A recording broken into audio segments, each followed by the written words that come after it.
Good morning. Good to see y'all. Very glad to have a good group for a Sunday morning Bible class. We are going through our little bitty textbook called Balance. We're on chapter 5. This on time is treasure. It's dealing with the idea of being effective in our time.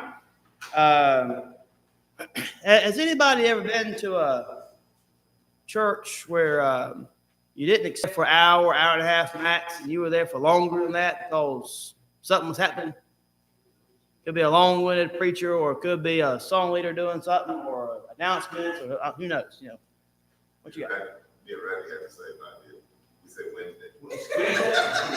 Yes, he was. Yes, he was. I agree with that. Yeah. I was quite shocked he was still around it. So sorry about that. I mean, my group got out at 7:50. So we were doing great. I was going home at 8 o'clock. And that was because, I'm glad you mentioned that, because I was going to share that from YouTube to our Facebook page. That's what I do with all of our services eventually. And I'm going to try to do it at the very beginning of the services, but also I was traveling, so I was going to, at the end, put it onto our thing, and it's like 8:05 or whatever. I was like, he's still going. Man. Yeah, I know. And I'll tell you what, you got the long version of that too, because he preached that at Katy, and he did that for 35 minutes. Over here, he went on. So I guess he got his time cut into him. But I know it was a good lesson anyways. It was a good one. I know it was. I was glad he preached that one here. I was very glad that he did his wife faith lesson. It was a good one. But yeah, I agree. Okay, so time. I think everyone understands the importance of time. And, there are some churches that are never, ever, ever out on time. Ever. I was a member of one church whenever I was just a member, not a preacher. And they had two preachers there, and both guys would, on average, preach 45 minutes. And so you don't know when you're going to get out. I mean, you might get out at, we started at 10 o'clock. You might get out 11:30, 12 o'clock. You don't know. They were never, ever on time. And so to be on time does a few things. It shows, number one, that you're organized. It shows that you are respecting another person's time and boundaries, which is very important. And, of course, it's dealing with that the better you are at facilitating, the more you can do. And so, of course, I think that when anytime there's a church service, it has to be properly facilitated. And that may mean that, excuse me, I have drainage, but that may mean that sometimes, just as an example, if things are running behind, and if the song leader wants to sing all 5 verses and you're already running on close, it may be a good idea to cut down to 1 or 2 verses, that kind of thing. Or the preacher can shut up and sit down and go home. What you got, Horace? I don't mean to be critical. That's what we're here for, man. Let's make it civil. But go ahead. What I would say is, like, for example, I'll use, as they say, I'll stay at home first because it's safer. But what I like that we do here is that we have a communication structure that allows the brothers here who are utilized to work within the service to understand what their assignment is, and because we have a structured time schedule already, that's where the time consciousness come in, depending on what's happening now. Here we stay on the structured order of how we have it organized. Yeah. If we go to other places, And for example, you go to other places where the song leader, I would say, I'm not gonna say, I would use this term, the song leader get happy and say he wants to sing 4 other verses instead of one and want to repeat verses Yeah. to take up extra time. That's taking away from the time For everybody else. allocated Prayers. for everything. Announcements, everything. Yeah, everything's eaten in, yeah. Time limit of the service hall. Yeah. It's prevalent for what happens sometimes. Yeah. And worship services. Now, Mhm. members may not say nothing, but a lot of members get uncomfortable. Yeah. Yeah. And that reflects too on the whole congregation because it's dead.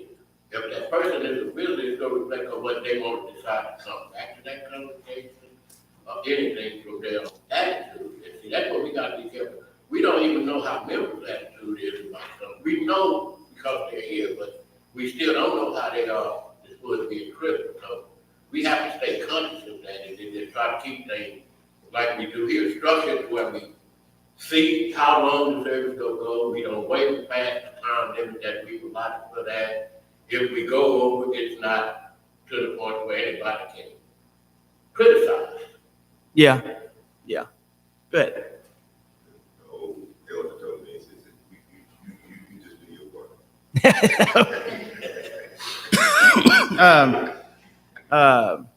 Well, I'll tell you a funny thing. I think a few years ago, I had a guy come in who I thought I vetted, and he came in. He did a good job, but and I was out of town, and Gene called me. I said, "How'd the guy do?" He says, "That guy was finished at 30 minutes, and then he repeated himself for the next hour and a half." Okay. Well, I'm sorry to hear that, Gene. And he was not happy at all with it because he was very occupied about time. And I think that's a very good thing to be occupied about. I want to read this to you. Building of the local church is respecting people's time. For many of us, money is not our hang-up, nor our chief concern, but time. Time is valuable. It is so precious, in fact, that God gives it to us one moment at a time. The key is organization and facilitation. It is so easy to drift into sloveness when it comes to the services of the church. I have observed this man, Brother North, a reputation for starting on time and ending on time is a very valuable plus for any congregation. Now, just to veer off a little bit into more of the practical side of this, and we'll jump back into this thing here in a minute. When you look at the concept of time inside of the Bible, in Ecclesiastes 3, verse number 1, the Bible does say that there is a time for every purpose under heaven. It's how it ends there. But there's time for every purpose. And so, and I found this too. When you have wrong action at the wrong time leads to disaster. Right action at the wrong time brings resistance. Wrong action at the right time is a mistake. But right action at the right time brings success. So, and I found this. This is a quote from the book, The Art of War. The quality of decision is like a well-timed swoop of a falcon, which enables it to strike and destroy its victim. And that's the idea that anything that's done on time, in time, effectively will work perfectly.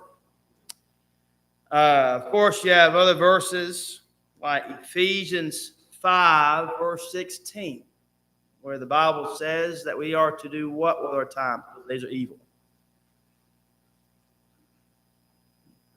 Redeeming, there we go. Redeeming the time, for the days are evil. Of course, the word redeeming there, some Bibles there put the word buying back. How do you buy back time? You know, it's the idea of using your time more wisely. Now, of course, it's dealing with a greater context inside of faithfulness, but I think we can apply its principle here in that, you know, you can redeem time and the idea of use your time wisely everywhere. That's all about what we call time management. And one of the products of time management is trust. And so, and that is the number one product of time managing is trust. You can build trust, carry on trust, and have trust because it was done on time, in time, and right on the money. So, of course, time, though, is not hidden from the Lord. Job 24, verse 1. So we have to be very mindful then about how to rightly carry out time management. I think in life in general and inside of church services and across the board. Now, I didn't want to say nothing. I was going to ask you, Ted, when you, because I was going through some military stuff, and I thought sometimes people put stuff up and they say it's something, but it's really not. And I was looking at the Marine Corps leadership guidebook. I know that you probably went through that at some point in time. But did you see a picture of like 4 squares? It has time in it and about unimportant and essential. 4 squares of what? Yeah, so it's like 4 squares. It's like on 2 sides. It says unimportant. Well, it says important and urgent, and then it says unimportant and urgent. And the other side has non-essential and non-important. And I mean, it sounds familiar. does it sound familiar? Okay. I didn't want to like jump the gun and say, Marine says this, and Ted's like, no, it ain't no. You know, you making up stuff. But that's why I didn't want to say it. I was going to ask you. I should have asked you in private, shouldn't I? But that's called bad organization. But anyway, I'm giving you a case study about my life. But anyway, when you think about this idea, though, you know, anytime you go to any kind of an organization, of course, what happens if you are working inside of a time-sensitive job where you got to have certain tasks done and you don't get it done on time? What may happen? Consequences. Yeah. Think you get fired from that? Probably. You know, I think it's very important to always keep in mind the idea of time. What you got? What you have to do in situations where you are challenged to utilize time. If it's something that has to be done with a structured approach, you have to organize your approach, develop how you're going to go about carrying it out, and then prepare to accomplish that. Correct. You gotta have all that in place. That way you don't give room for time to be wasted. Correct. Not lost, wasted. Correct. Because if it's critical, you got a time limit, and then it's something that you're familiar with doing, you gotta know if you can do it within that limit.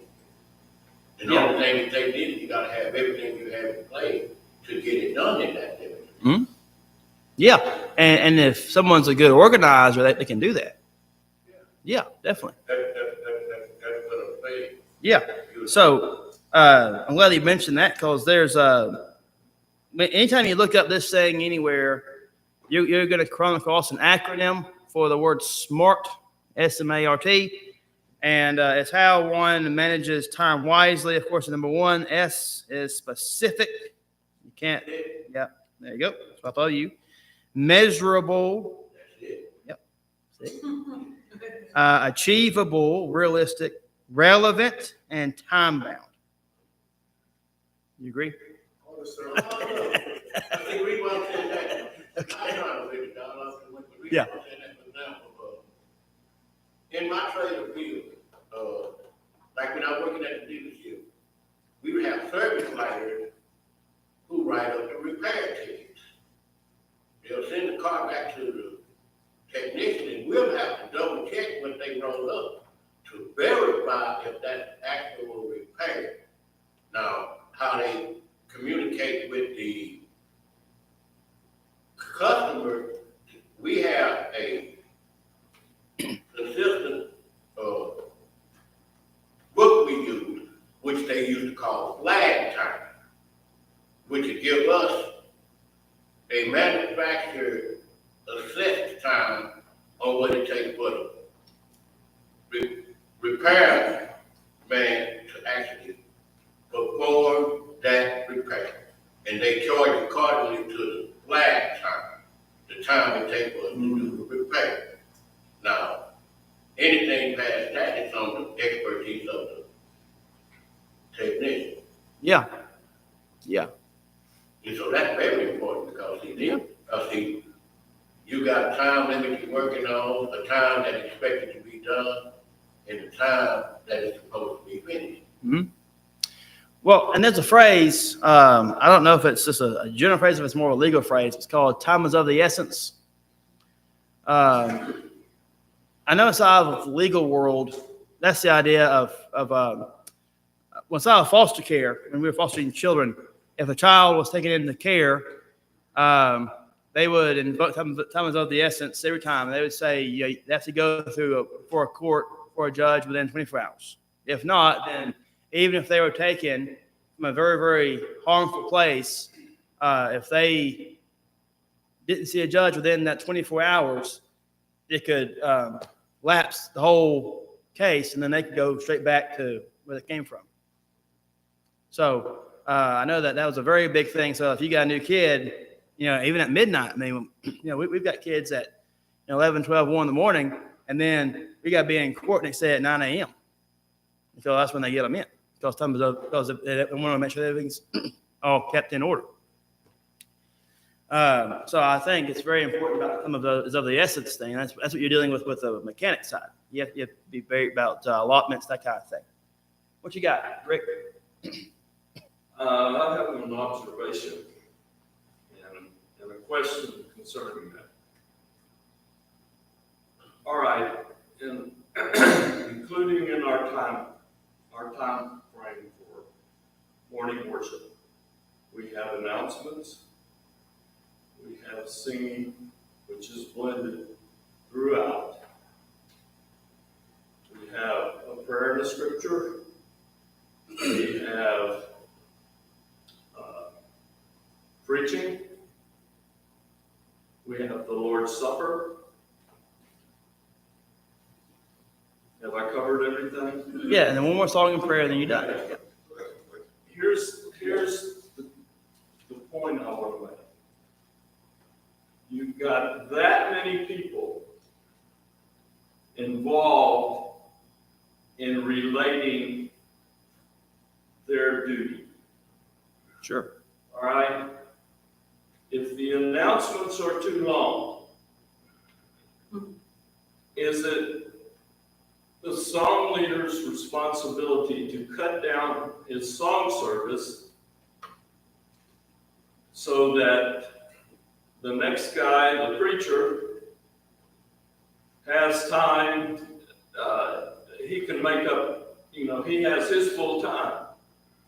And then if the preacher over-preaches his time,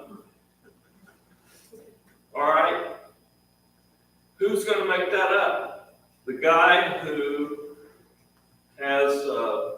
is officiating the Lord's Supper. And then, it just goes on and on. One depends upon the other. Correct.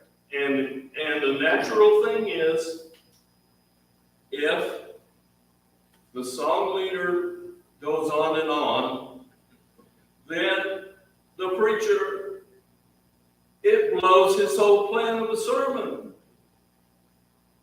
can. You just cut it back. or he has to cut back. Yeah. All right, is it his responsibility to cut back? Yes. I don't think so. I don't think so. Get to the point, that's where it's get out. No, I don't try to be selfish with my time, I hope I'm not. But why should Craig have to cut his song service because somebody else took too long before he had the opportunity to even get in the pulpit? That's all. That's the first thing. It all comes down to respecting another person's time. Is that gonna work? Now, okay, there's a Bible verse right here. I'm thinking it's Romans 12. You can check me on this one. Verse 10. So I'm thinking where it says to honor one another, prefer one another. So if you're a Christian, you will. You can't set that standard, apply that standard. And another point I have is, so what if we go over 10 or 15 minutes? So what? Okay, we're here 2 hours on Sunday morning. Most of us, 1 hour on Sunday morning, 1 hour on Sunday evening. And we can't sacrifice 15 minutes, 20 minutes because things just didn't go click, click, click. When you go into a battle, I think Ted his studies on that, he can tell you it isn't going to go the way you planned it to go. Yeah. Today's your day, Ted. There's going to be things coming. Well, I never thought of that, you know? Yeah. So I'm saying that we're here to learn in the Bible study, Okay. and in worship, we're here to worship. Sure. If we don't have an extra 20 minutes for God, then let's, I just don't see the point. Well, and that's what I think we're trying to draw foundation piece about organization. But you can still do all that stuff and be properly organized. That's fine, but organization, in any business, anything you carry on, there's going to be things you did not expect. Sure. Yeah. Totally agree. So, anyway, I just think that if you can't give the Lord, if you're going to only give Him maximum you can give Him in worship or in study is 3 hours a week. I agree. And most of us can't do that. I agree. I will get your points. I do think, here, I feel like the one that gets the short end is the guy that does the communion. Because he's at the very end, and sometimes, depending on who's in front of me, if I'm up there 5 minutes late, 10 minutes late, whatever happens, my goal is to be sitting down around 15 after. That's generally kind of what I try to shoot for. I'm saying, if I'm not done, I'll cut stuff out and I'll do the invitation. I'm sitting down 15, maybe 20 after. And that's my goal. 15 after is my cup, no matter when I get up there. That's how I try to view it, because I have to give time to the guy behind me to do the communion, the songs, that kind of thing. So, but I still feel like, you can do, and this is just me thinking out loud. You can do every other act of service on, preaching, teaching, singing, giving, everything else any other day of the week. But you cannot do communion any other day of the week. That's be on Sunday, Acts 24/7. So, to me, what I think to give that guy more time, or I think the communion should be given more time. I think he should put that guy ahead of everybody else, and then make everybody else kind of go behind that guy to give everybody time to have proper respect for the communion. That's just me thinking out loud there. And I know both sides one side says, yes, do that, and then that will, and then you end up kind of on the sermon and invitation and with the song and then pray and then you're done. That's fine. Other side of it is, and some would say, then you end with a sermon. That's fine. I mean, whatever. Other side of it is, though, what do you do when someone wants to get baptized after the sermon and you've already had communion? So they got to wait a week to get back to you. And that's, I think, where a lot of it gets drawn to about the communion. And that's why a lot of people do it after the sermon. Because if someone does respond, then they can come to the community together straight on that same day. So I understand both points of views. I think from a time side, communion being in front, and this is all the kind of your priorities, really. And from and if you have communion, if that person is baptized for whatever reason after services or during services, I think it will be okay if you did do that to go. And what we did inside of my home church, we did communion first. So what they did was that if you were baptized at the end of the sermon, we would do communion for them in like the library after church. But that's all just depending on priorities and whatever else. And then it's Crystal's turn. God is not on any kind of time. I agree. Time means nothing to him. But to him, it does make a difference in how much time we spend in worship and how much time we spend in study of his word. It makes a difference to him. Mm-hmm. So, as far as, I don't know, you can't worship enough. You should be praising God all the time, every minute of the day. Sure. But I just fail to see the point. That's it. Hey, I totally get it. I totally understand.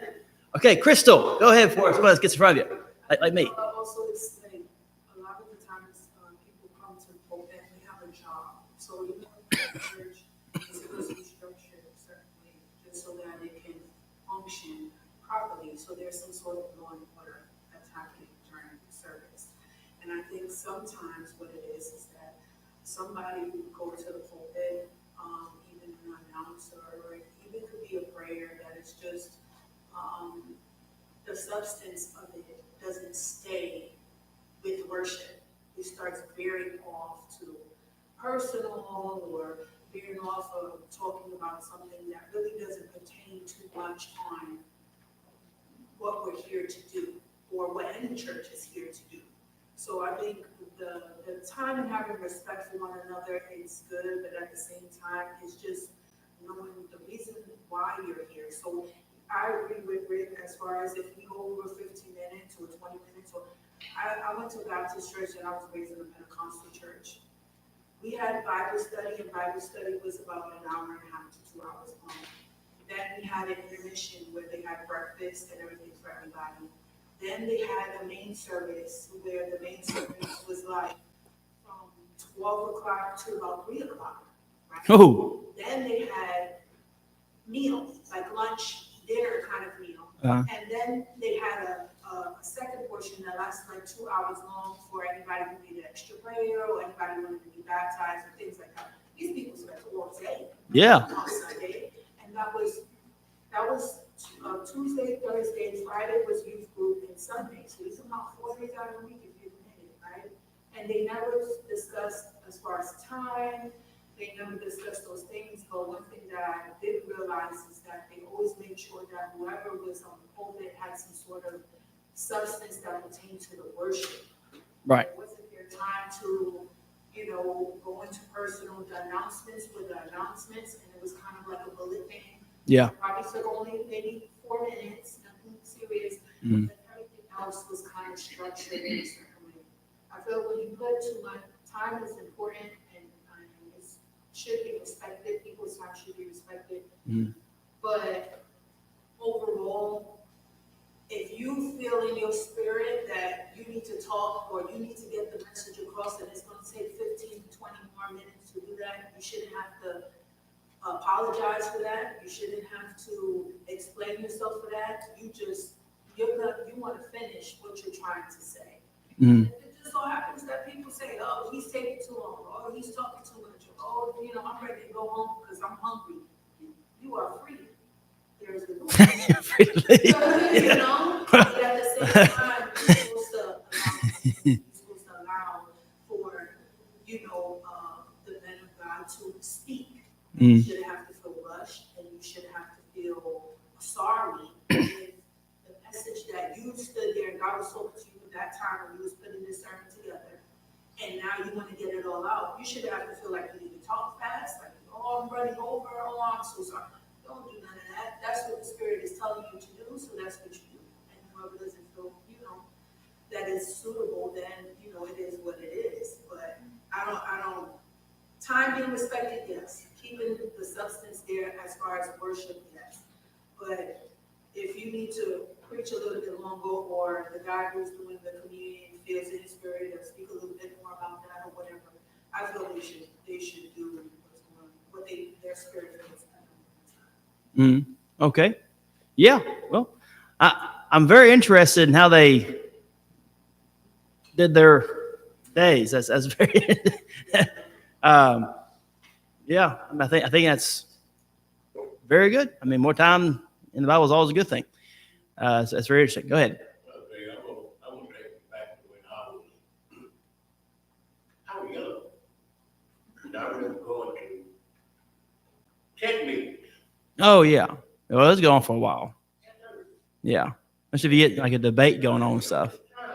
Yeah. At some of those tent meetings, the invitation may go on as long as maybe 30, 35 minutes. After the minister finished preaching. Yeah. So where the song leader may sing 3, maybe 4 different songs, just switch songs, and people will be standing up that long. Yeah. Yeah. Not even worried about it. You see, that's the difference now. And then, like I'm gonna agree with Rick. See, Yeah. what we have to do, which a lot of us may not look at as Christians, we are individually coming to serve God for our own best interest, but we're also encouraging each other because they're doing the same thing. We're trying to solidify our hope of eternity. That's all our consciousness is here, all of the stuff. Right. And then we have, God give us all the time He gives us to do as we please outside of this hour, 2 hours, 3 hours, whatever. We should be grateful to where however long it takes us to have that way, don't criticize it because we're pleasing God. Because, okay, the scripture that apply with that would be, where you that please that in chapter 3, verse 11, they say, He had made everything beautiful in His time. Also, He had set the world in their hearts so that no man can find out the work that God made it from the beginning to the end. That's something we are all still searching for.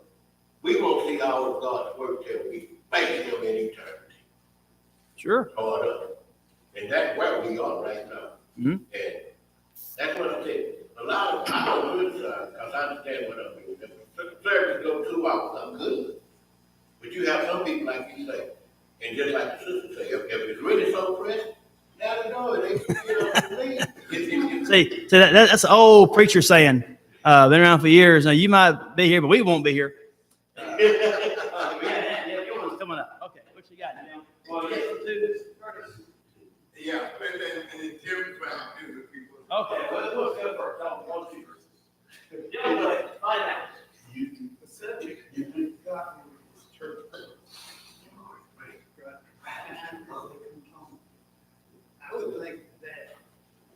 church that eventually runs over is going to offend new folks. I think they're going to pick up that impression of the church pretty quick.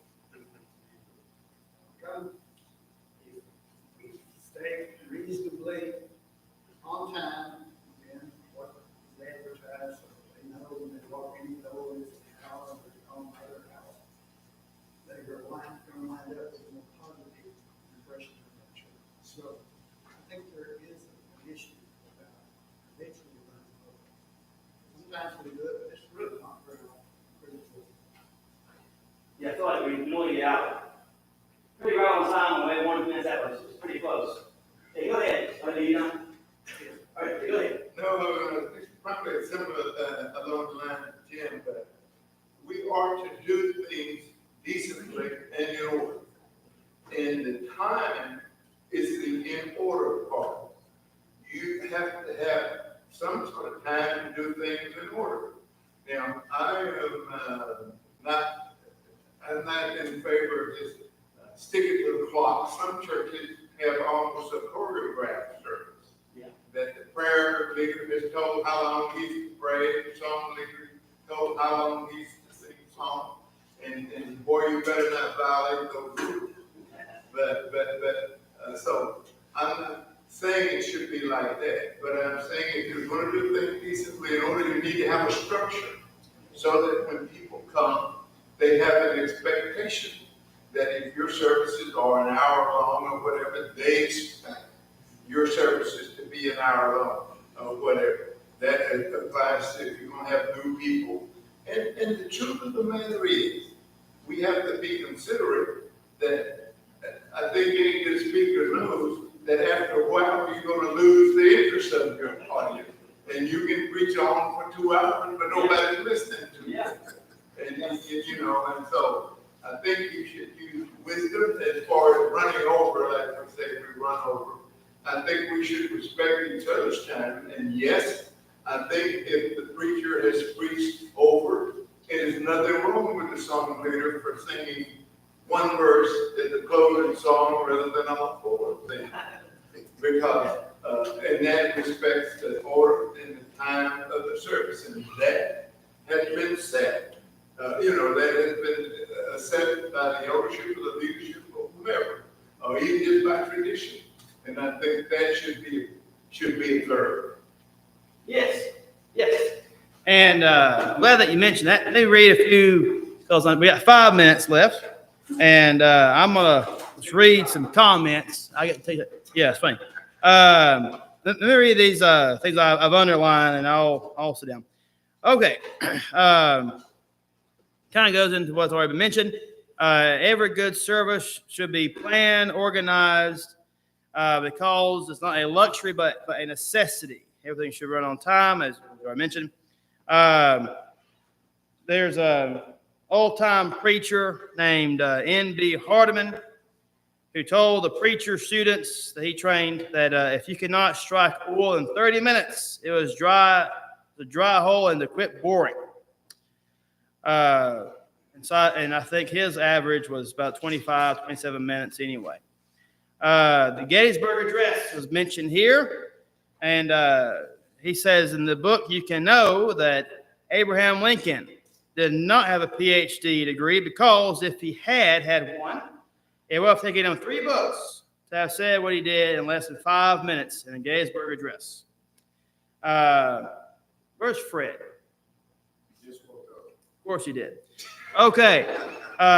Fred said me this quote like 5 times. It's going to make him leave him on the spot. But he walked out. He dodged a bullet.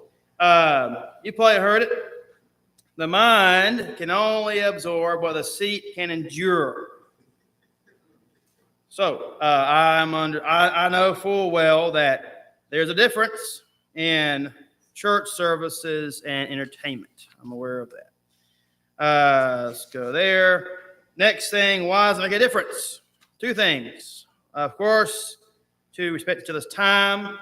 Obviously, I know my season of life is with children.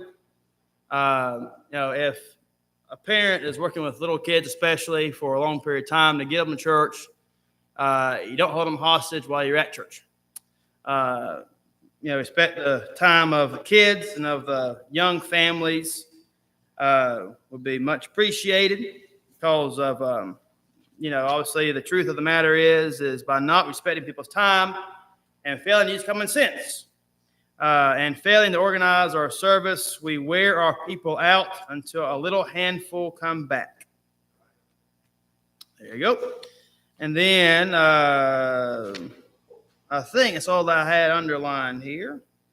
Of course, now a lot of now with this lesson, I watched.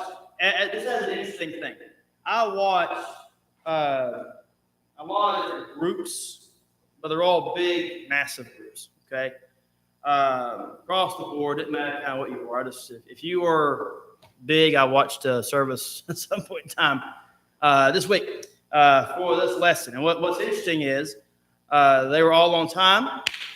I thought it was fascinating that the preachers all preached 38 minutes. Kind of a random thing. I was like, that's kind of fascinating. But what they were very big into was I think it's all about a system. It's not about what's the teaching. It's about the system in place.